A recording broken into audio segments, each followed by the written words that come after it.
Looking for a bit more air and depth in your ambient mixes? Well, I've created a free Ableton template that aims to do just that. And you can run it on Ableton Lite using only one free plugin. Hey, it's Marcus from Holosuite. Now, I'm not usually a fan of templates because they only usually work in certain situations, but I know it can be really tricky learning to mix ambient music, and especially if you're starting out, it might be useful to have something that can make things sound a little bit closer to what you hear in your head. So that's why I've created a very subtle stereo enhancer that will give just a little bit of a boost without overdoing it. It's built around the TDR Nova, which is a very versatile and free EQ plugin that also works as a dynamic compressor. If you've seen a few videos from my channel, you might be familiar with it because I am a huge fan. To use the template, all you need is Ableton Live Lite or above and a copy of TDR Nova. I designed it with 3 specifications in mind.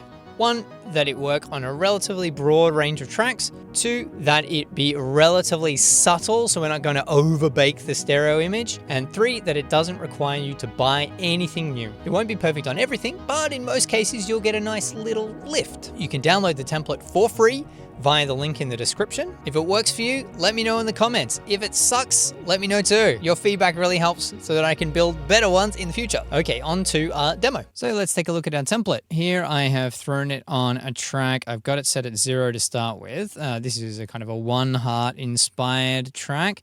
Let's just have a quick listen to the dry signal.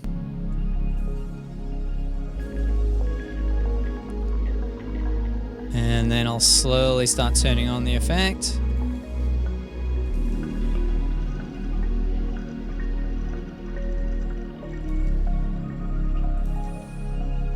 Okay, hear any difference? Well, it's very, very subtle. That's kind of the point. So let's turn it off. And then I'll turn it back on again.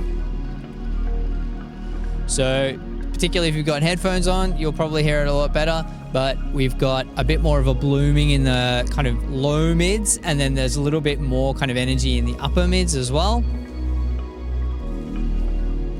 Turn that off again. Let's just have a quick look under the hood.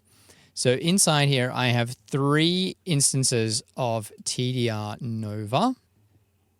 So this first one is the difference. So this is set to the side channel of the mid side. And you can see we've got a pretty fairly big boost in around 200 Hertz here, 224.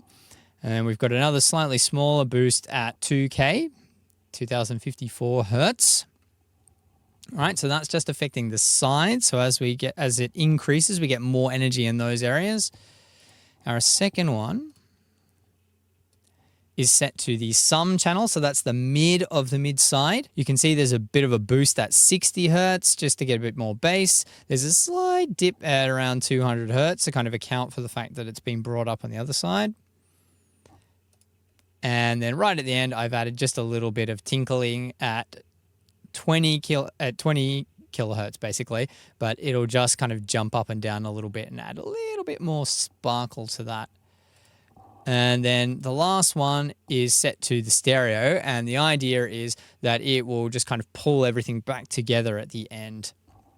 And you can see here, these are actually dynamic curves. And when I turn the dynamic strength up in a second, we'll see how that interacts. So let's see what happens as we turn up the dynamic strength.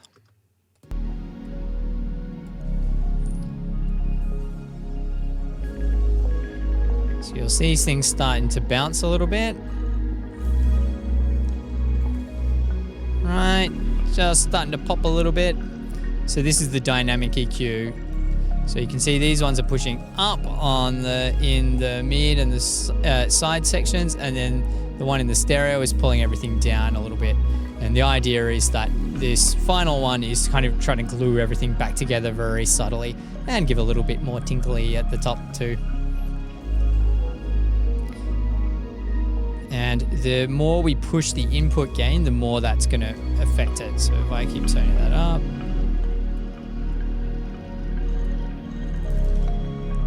You can see now that's really starting to push it. Just remember, if you start messing with the input gain, we need to pull the output gain back down to compensate. Let's just do one more example here.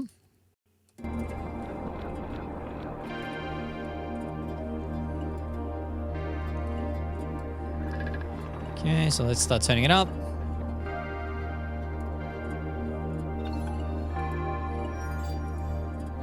Very, very subtle. I might just mess with the input and output gain a bit here.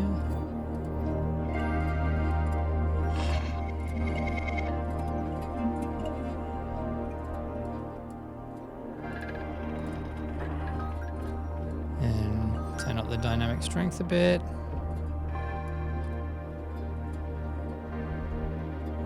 Okay, so if we turn it off, feels a little bit more boxed in. Turn it on, things kind of pop out a little bit further.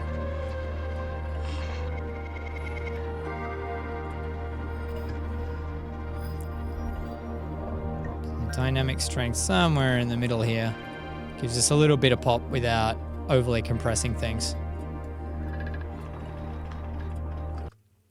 And if you find, for example, that this section here is compressing a little bit too hard, which it does sometimes, you can just turn it off so that you're a bit more free to let things pop.